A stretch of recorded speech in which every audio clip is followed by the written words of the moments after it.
कि कोई भी विपक्ष का नेता आज तक इस मुद्दे को बोलता नहीं है। वाइस चांसलर सिर्फ नंबर बनाने के लिए, अपने आगे नचाने के लिए, उनको अपने पॉलिटिशियनों के आगे नंबर बनाने के लिए ये ऐसा गेम खेलता है। 3 करोड़ का बीज बिका है, 3 करोड़ का, और 3 करोड़ का बीज जो हरियाणा सरकार सब्सिडी देती है हर साल। यहाँ जो मेला हो गया 21-22 को, जो बेचारे किसान बीज लेके चले गए, उनका तो नुकसान हो गया ना। 40 से 45 हजार का खर्च आता है पर एकड़ का, और इसमें पैदावार होती है 53,000 की।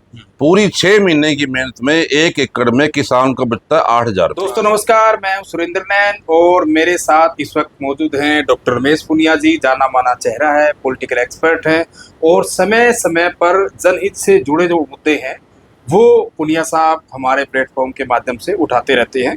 आज का जो हमारा विषय है वो बेहद खास विषय है, क्योंकि जिस तरीके से हम भारत देश की बात करें या फिर हरियाणा राज्य की बात करें तो कृषि प्रधान प्रदेश है, और कहीं ना कहीं हिसार में जो कहीं ना कहीं यूनिवर्सिटी है, हरियाणा एग्रीकल्चर यूनिवर्सिटी, जो कि चौधरी चरण सिंह जी के नाम पे है, और किसानों को किस तरीके से फायदा हो, नए नए रिसर्च वहाँ हो, नए नए बीज वहाँ बने, और अलग तरीके की जो नए तरीके से खेती जो है किसान वो कर पाए, उन तमाम चीज़ों को ध्यान में रखते हुए इस यूनिवर्सिटी को बनाया गया था। लेकिन बड़ा मुद्दा जो है कि किसान भाइयों को जो अभी रबी का जो मेला लगा था, कृषि मेला, और उसमें जो बीज मिलना था, रबी के जो बीज, रबी फसल के जो बीज होते हैं, और बीज के अंदर जो उनको सब्सिडी मिलनी थी जो कि सरकार की तरफ से देनी होती है, और लंबे समय से प्रचलन चलता आ रहा था कि किसान भाइयों को जो है वो रिलीफ मिले, उनको फायदा मिले। जो बीज खरीदते हैं तो उसमें उनको जो है सब्सिडी मिलती है, यानी कि जो कम लागत में जो है, कम पैसों में जो है वो बीज उनको दिया जाता है। लेकिन डॉक्टर पुनिया साहब जो है इसी मामले पर बड़ा खुलासा करेंगे, तो इसी पर हम बातचीत करेंगे। डॉक्टर साहब, आपका बहुत बहुत स्वागत है। धन्यवाद आपके चैनल के माध्यम से जी जनता से जुड़ने के लिए।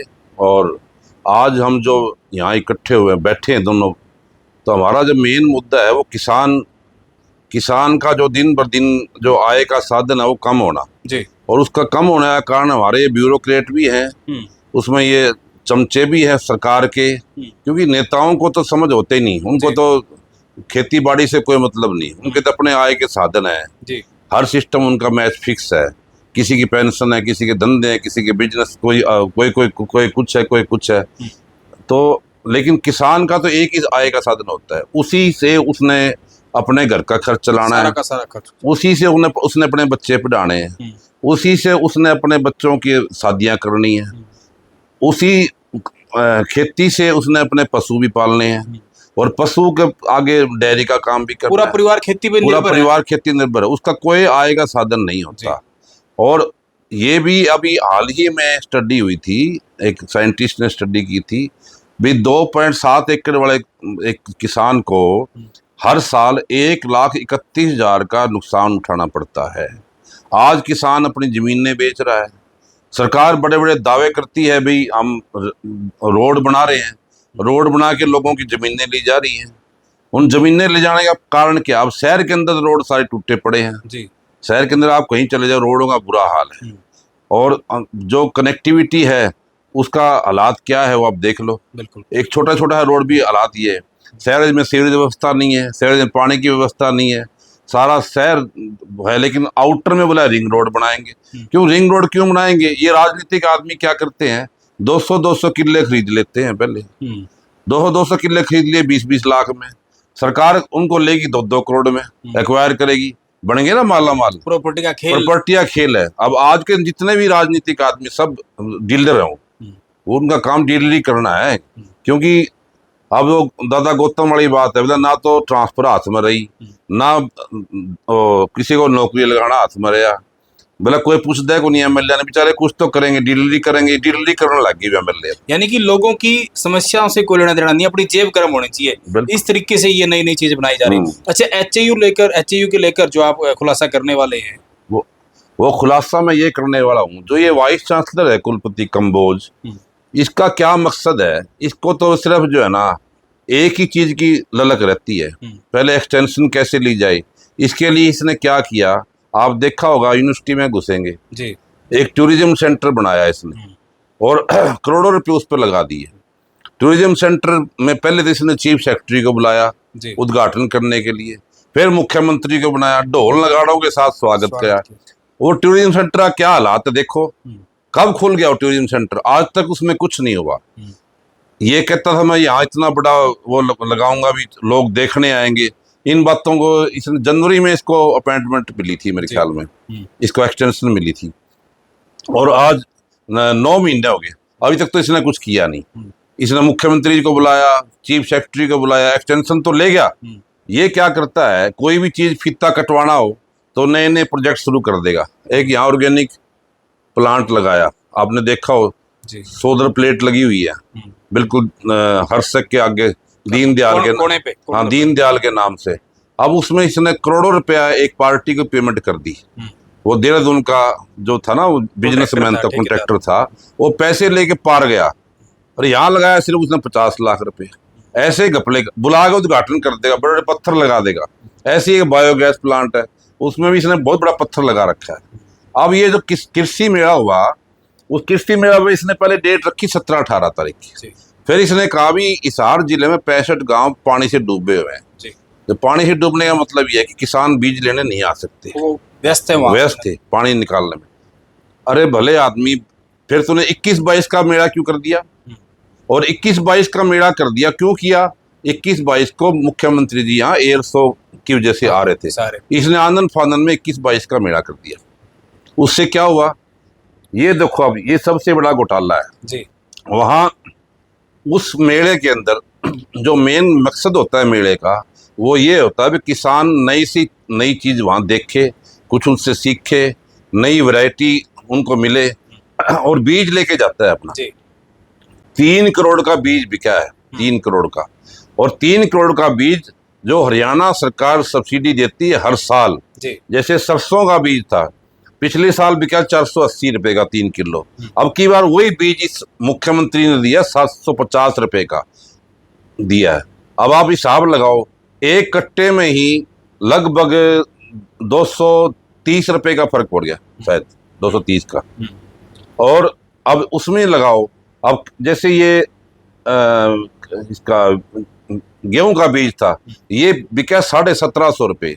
अब इसने सरकार ने कल एक चिट्ठी निकाल दी 30/9/2025 को, general cell rate of wheat certified seed for sale during 2025 से 26।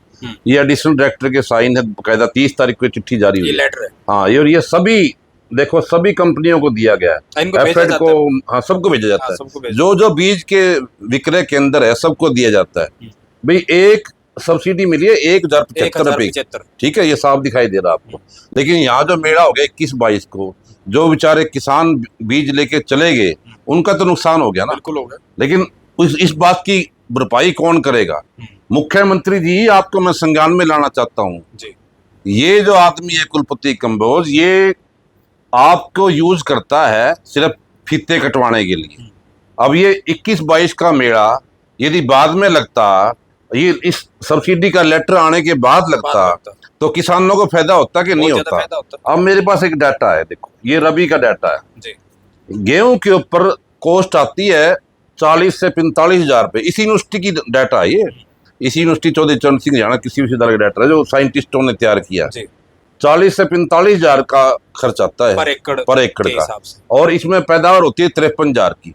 पूरी 6 महीने की मेहनत में 1 एकड़ में किसान को बचता है 8 हजार रुपए, 8 से 10 हजार। और उसमें ये बीज इतना महंगा दे दिया, कोई सब्सिडी नहीं दी। इसका जिम्मेवार कौन है? इसका जिम्मेवार ये वाइस चांसलर है ना, बिल्कुल। तो इसलिए मैं आपके माध्यम से मैं कहना चाहता हूँ, जैसे अब देखो, सरसों में ये दे रखा है 26,000 से 28,000 रुपए तक का खर्चा आता है सरसों का, जौ का 30,000 से 32,000 का, और बरसीम का 42,000 से 45,000 का। लेकिन सरकार ने सब्सिडी जारी करी, वो 30 तारीख को करी है। ये मेला यदि 30 तारीख के बाद लगना था, या यदि मेला लगना था 21-22 तारीख को, तो मुख्यमंत्री जी को ये पहले किसानों का सब्सिडी जारी करके फिर ये आना चाहिए था। एक और बात मैं कहना चाहता हूँ, कृषि विज्ञान केंद्र है, पूरे हरियाणा के अंदर है। ये वाइस चांसलर सभी कृषि विज्ञान केंद्र के लोग जो आसपास के लोग हैं 20-20, 25-25 गांव के अंदर एक कृषि विज्ञान केंद्र खुला हुआ है, हर जिले में खुला हुआ है, चाहे कैथल हो, सोनीपत हो, यमुनानगर हो, हर जिले में खुला हुआ है। वो लोग किसान वहां की डिमांड करते हैं, बावल के लोग भी कहते हैं। अब बावल का आदमी 200 किलोमीटर से यहाँ बीज लेने आता है, उसको क्या बचेगा? इतना तो तेल लग जाएगा, तेल लग जाएगा उसका, धक्के खाता है, वो ट्रेन में बैठ के आता है।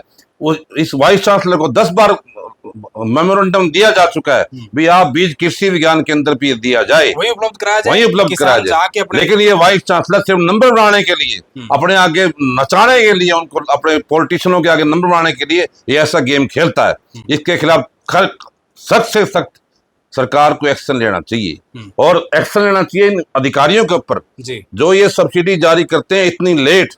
सरसों की बिजाई हो चुकी है और सरसों की कोई सब्सिडी नहीं आई, कोई सब्सिडी नहीं, अभी तक कोई सब्सिडी नहीं आई, क्योंकि सरसों सब जगह बीत चुकी है और गेहूं अब बिजाई चल रही है। अब गेहूं का बीज 30 तारीख से पहले हर किसान ले जा चुका है, क्योंकि अक्टूबर शुरू हो चुका है। और उसको तो पहले ही ज्यादा चिंता रहती है। डीएपी, यूरिया, डीएपी टाइम पे नहीं मिलती, यूरिया टाइम पे नहीं मिलता, बीज की सब्सिडी टाइम पे नहीं मिलती। सबसे ज्यादा किसान विरोधी सरकार है ये। और मजे की बात यह है कि कोई भी विपक्ष का नेता आज तक इस मुद्दे को बोलता नहीं है। बड़े बड़े नेता आते हैं रेस्ट हाउस में मीटिंग करके पीसी करके चले जाते हैं। जो यहाँ 4 बार के सांसद बैठ जाते हैं रेस्ट हाउस में, आगे 2 हफ्ते 3 हफ्ते में एक बार आता है, यूनिवर्सिटी का एक राउंड लगाता है और घूम फिर के चला जाता है। उस तक भी पूछना कभी आपने यह मुद्दा उठाया? भाई किसान, आप कहते हैं मैं किसान का बेटा हूँ, अरे किसान का बेटा तो 89 में था तू, जब तुम तेरे खानदान में पहली बार जब एमपी बना था। अब तो तू के खुद उद्योगपति है, होटल, बड़े बड़े मिठाई की दुकानें, बड़े बड़े जूतों के शोरूम, पता नहीं क्या क्या है। तो इसलिए चलो वो उनके अपने निजी है, हम उसके बारे में क्या कह सकते। लेकिन मेरा कहने की बात यह है कि जो लोग मेंबर पार्लियामेंट है उसकी ये 100% जिम्मेवारी बनती है कि हिसार के अंदर के कृषि विश्वविद्यालय है भी आपने अभी तक क्या किया। एक मेंबर पार्लियामेंट दिशा की मीटिंग लेता है उसको, लेकिन उसको तो अपनी सिवाय पॉलिटिकल बातें करने के अलावा उसको कुछ नहीं सूझता। नहीं, बिल्कुल ठीक कह रहे हैं आप। और जैसा डॉक्टर साहब ने कहा और जैसा मैंने खुद शुरू में कहा था कि जो यूनिवर्सिटी है चौधरी चरण सिंह यूनिवर्सिटी, ये किसानों के फायदे के लिए कहीं न कहीं ये वो लेटर है। ये और जैसा ये जो लेटर है आप देख सकते हैं कि 30 तारीख को जो है ये लेटर जारी किया गया। इसमें जो सब्सिडी है वो इसमें साफ तौर पर लिखी गई। लेकिन ठीक उससे पहले जो कृषि मेला जो यहाँ हिसार में लगा, जो कि हर साल हर 6 महीने बाद जो लगता है, कहीं ना कहीं ये जानकारी होते हुए उस मेले को पहले ही लगा लिया गया अपनी सहूलियत को देखते हुए। लेकिन इस एवज में जो एसी कमरों में बैठकर जो लोग योजनाएं बनाते हैं, उस एवज में जो किसान है जो दिन रात खेतों में कहीं अपनी मेहनत करके फसल तैयार करता है, और इस वक्त वो कहीं जिन गाँव में जल भराव हो रखा है, जिन खेतों में, वो इस गर्मी के अंदर, तपती गर्मी के अंदर जो पानी निकालने में व्यस्त है। लेकिन एसी कमरों में बैठकर जो इस तरह की योजनाएं बनाई जा रही है, इस तरह की लापरवाही की जा रही है, आखिर इसमें जो है वो सीधा सीधा किसान को लूटने का काम किया जा रहा है। और जैसा डॉक्टर साहब ने बताया, फिर उन्होंने हर एक फसल का ब्यौरा दिया कि आखिर किस फसल को कितने पैसे जो लगते हैं 1 एकड़ के हिसाब से, कि कितना खर्चा आता है उसको तैयार करने में, और किसान को आखिर मिलता क्या है। जिस तरीके से किसान जो सरकार जो है लगातार कहीं किसानों के फायदे में बहुत सारे बयान देती है, और ये भी कहा गया था कि किसानों की आय दोगुनी होगी, लेकिन हकीकत में किसान को आखिर किस कदर लूटा जा रहा है ये किसी से छुपा हुआ नहीं है। और आखिर आप इस रिपोर्ट को कैसे देखते हैं? किसानों पर जो एक तरीके से ज्यादती हो रही है उसको लेकर आखिर आपका क्या कहना है? खुलकर कमेंट करें और वीडियो को दबाकर शेयर करें।